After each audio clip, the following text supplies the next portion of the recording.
Hello, hello, hello, ladies and gentlemen. If you don't know who I am, my name is Shook. I make videos for NBA. I make videos for NFL. All these videos they get posted on this subreddit right here. It's called DF Sports. I make updates with all the news that comes out throughout the day. What that changes on the slate, you can ask me questions. Pretty much anything you need, I'll be here up until lock and most of the time after lock. So if you need help with like night slate stuff, swaps after lock, I'll be there. I have no life. I'm pretty much in there and in my Discord 24 hours a day from 5 p.m. till 5 a.m. just in there all day. So that Reddit post will be down below. And then if you ever need to get a hold of me privately, you can get a hold of me on Twitter right here on my handles. So before we get into the same 8 game slate, let's talk about my lineups from tonight. So I'm not going to show you guys my lineup, but it's absolutely nuking. And you guys know I don't sweat my lineups, but I will tell you guys my lineup and my core so you can gauge how it's doing. It's absolutely smashing. So if you are interested in getting my core plays and private videos and pretty much everything, I will have a link to my Discord down below. But core today was Luka Doncic, smash. Taylor Horton Tucker, smash. Colin Sexton, smash. Kelly Olynyk, I believe he's smashing. So good core. And then I rounded out my lineup with James Harden, Taylor Hendricks, Dunn, and Hendricks, Harden, Dunn, and Jonathan Kuminga. So, as you can tell, that lineup is just absolutely nuking right now. So I will recap that in the next video. My FanDuel lineup: Luka Doncic, James Harden, Russell Westbrook, Jonathan Kuminga, Podzemski, Walker Kessler, Taylor Horton Tucker, Colin Sexton. I forget who the fifth one was, but I think it was Trey Lyles. But as you can tell, things are going great right now. So I will recap all these lineups in the next video, but it's going to be a phenomenal night. So hope you guys had a good night as well. Let's get into this 8 game slate. All right, good matchup here. This game environment just should be really, really good. So Tyrese Halliburton up at the top. I mean, I have no issue paying this price point for him in a phenomenal spot going up against Washington. Looking at the spin ups on the slate, I mean, you got Embiid in a phenomenal spot. I would rank probably Embiid ahead of Halliburton, but I think both are good. I mean, I'm fine paying that price point for him. He's just doing everything for this team. Been absolutely nuking, fast-paced game here. Good spot going up against Washington. I don't think they have played. They have played each other. Just absolutely smashed up against them as well. We know Halliburton likes to feast in these environments, so yeah, definitely have to have a ton of interest in Halliburton here. Miles Turner, minutes been up of late. I have no issue with him. I would say he's more priced right, but you guys know I always like to target Daniel Gafford on the other side of games. So it's a really good spot for Miles Turner. I think he's a solid play. The wings, I just don't know if I want to mess with it on 8 game slate. But like Buddy Hield, Bruce Brown, Mathurin, Naismith, they're going to go with a hot hand between these guys.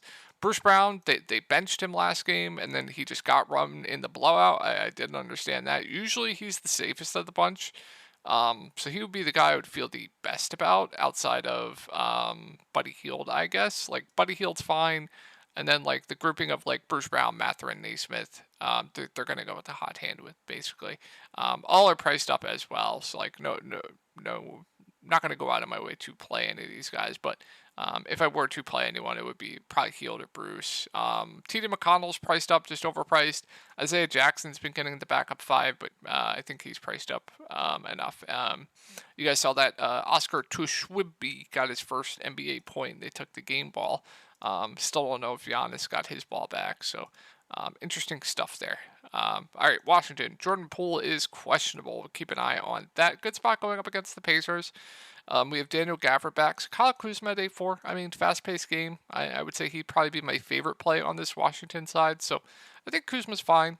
Jordan Poole seems priced right. Denny had a big game last game, or he started off super hot. He also seems priced right. Daniel Gafford at 5'6", I think is a fine play. I think he's priced right. Tyus Jones, like they're just running just a disgusting rotation. It's so hard to trust these guys. Cool. Bale's overpriced in my opinion, so not much here. But he has been playing decent minutes. He also will play in a blowout. So if you think this game blows out, I guess you could get to him. But I would say he's priced right. And then you're going to see like Corey Kispert off the bench. You're going to see that they're dusting off Jared Butler. It's just a disgusting rotation. If Poole's out, they'll probably start. I believe they started Corey Kispert last time. Even then, he's 4.8K. I mean, if he hits his shots, he does have a ceiling, but yeah, and then it would be a bump to like, I'd like Kuzma more, and then the main guys would get a little bit of bump. Tice would be interesting if Poole is out, I guess, but he didn't really get a minutes bump last time Poole was out, but if he is playing well and the game is close, he can play up to 30 minutes, sometimes more, so would have interest, I guess, if Jordan Poole is out. And then keep an eye on the starting lineup. I believe it was Kispert last time. All right, Pelicans, we have Zion questionable, so we'll go over it if he is in, if he is out. So if he's in, I still think the main guys look pretty solid at their price points in a really good spot going up against Charlotte. So Ingram, Zion, CJ, I think are all fine to solid plays if Zion plays. We know where the usage is going. It's a good spot. It's a fast-paced game going up against Charlotte. I would say Ingram's my favorite. I will say Zion, I would expect maybe would be on the limit. His minutes weren't great, and then he got injured, so I would think they'd want to be a little bit cautious with him. So he would be my least favorite. I think Ingram would be 1, CD would be 2, Zion would be 3, but the price points are pretty fair for the matchup. We continued to see Jonas Valanciunas continue to play 30-plus minutes every game. If Zion's in, I still have interest. I definitely would prefer Zion out, but smash spot going up against Charlotte.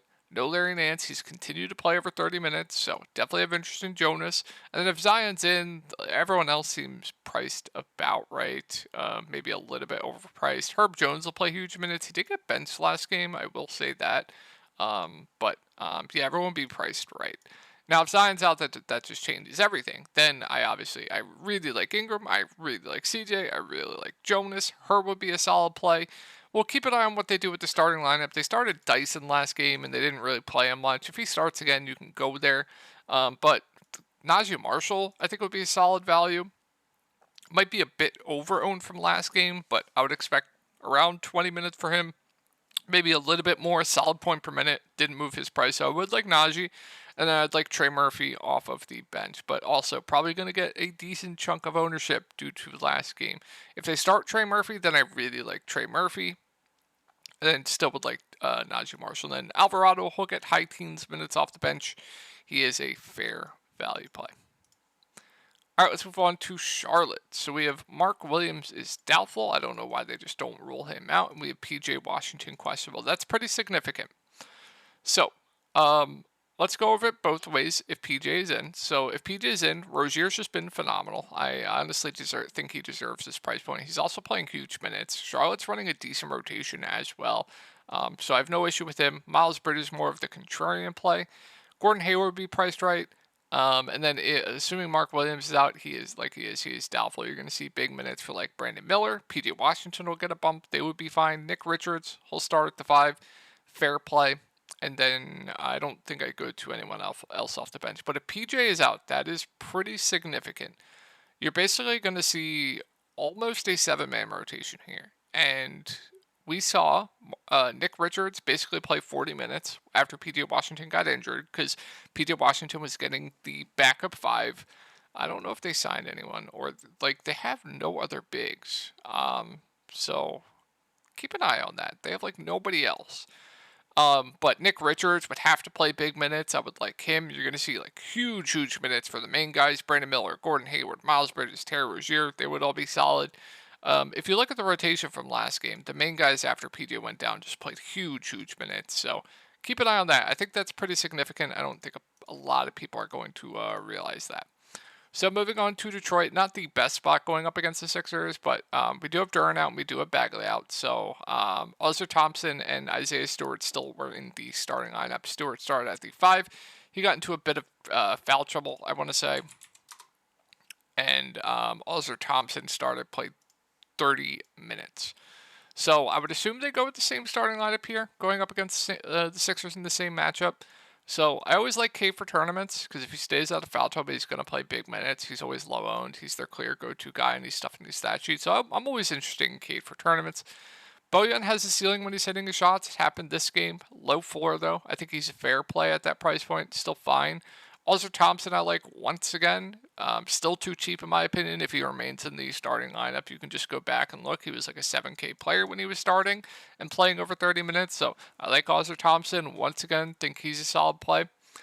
The guards, some games they're going with Ivy, some games they're going with Hayes. Last game it was Hayes. I don't know what to do with either of them. Both are fine darts for tournaments.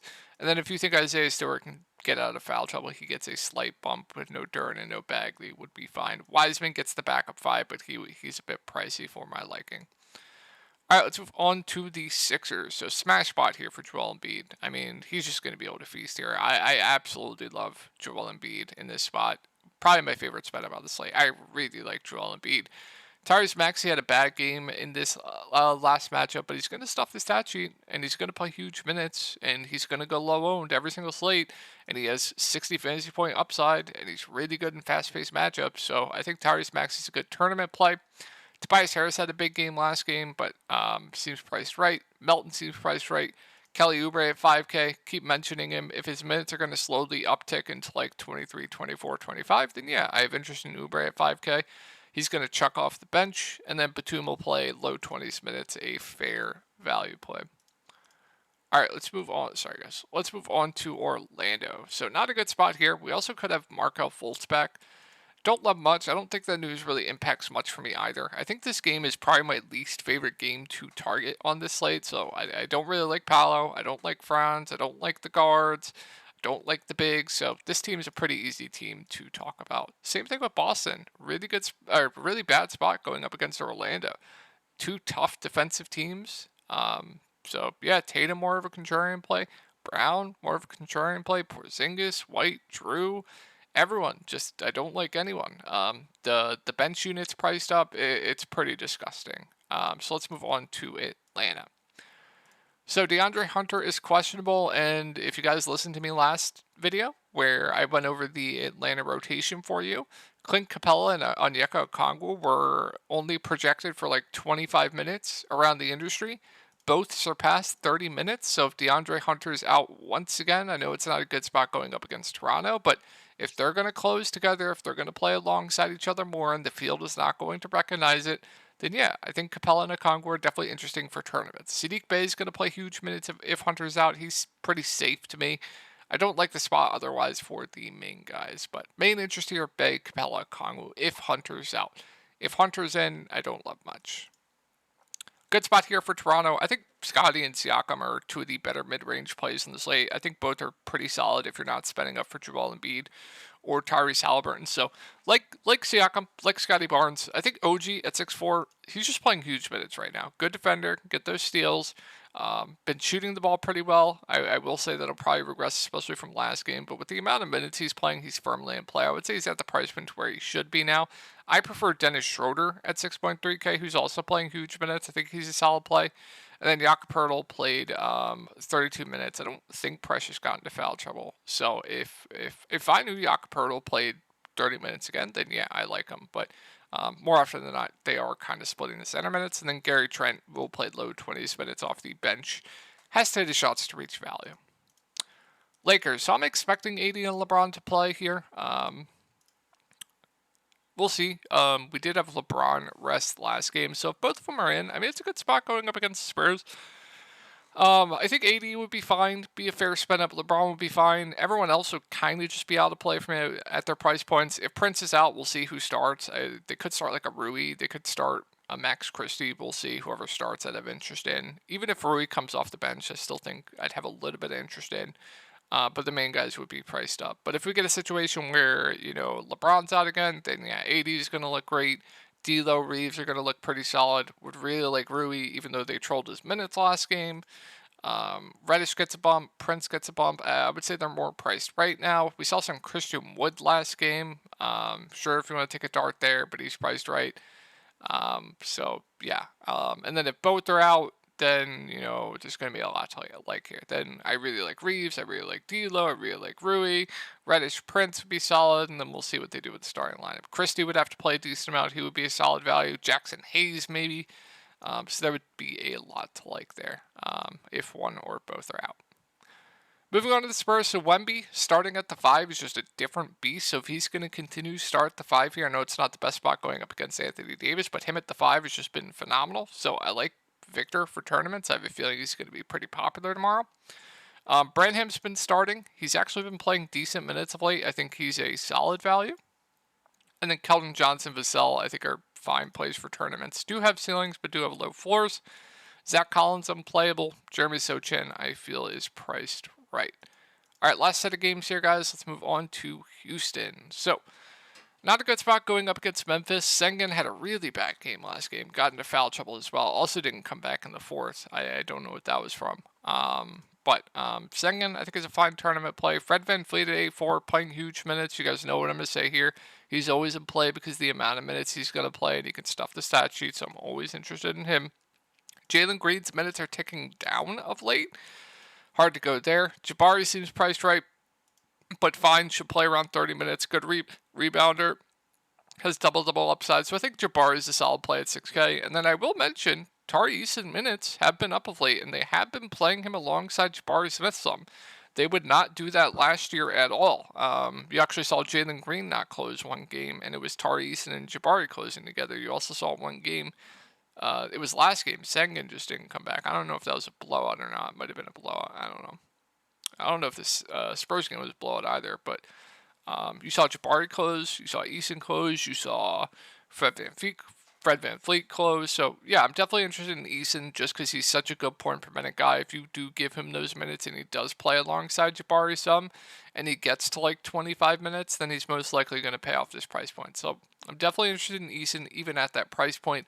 Dylan Brooks, such a frustrating roster, but it's fine.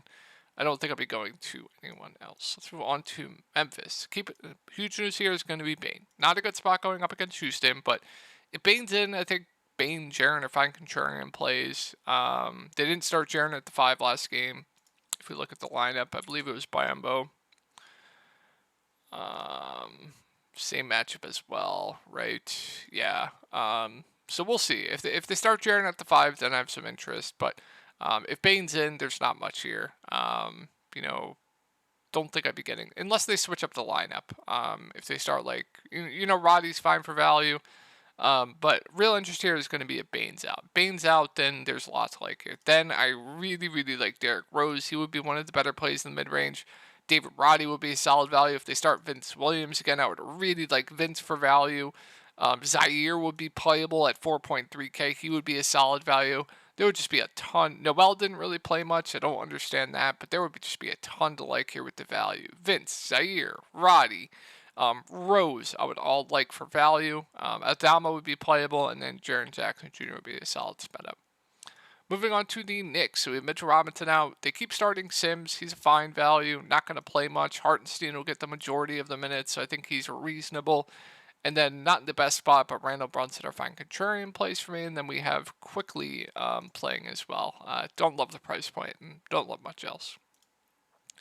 Phoenix, don't like much in a bad spot. We also have everyone healthy with the main guys. So Phoenix basically a cross-off for me.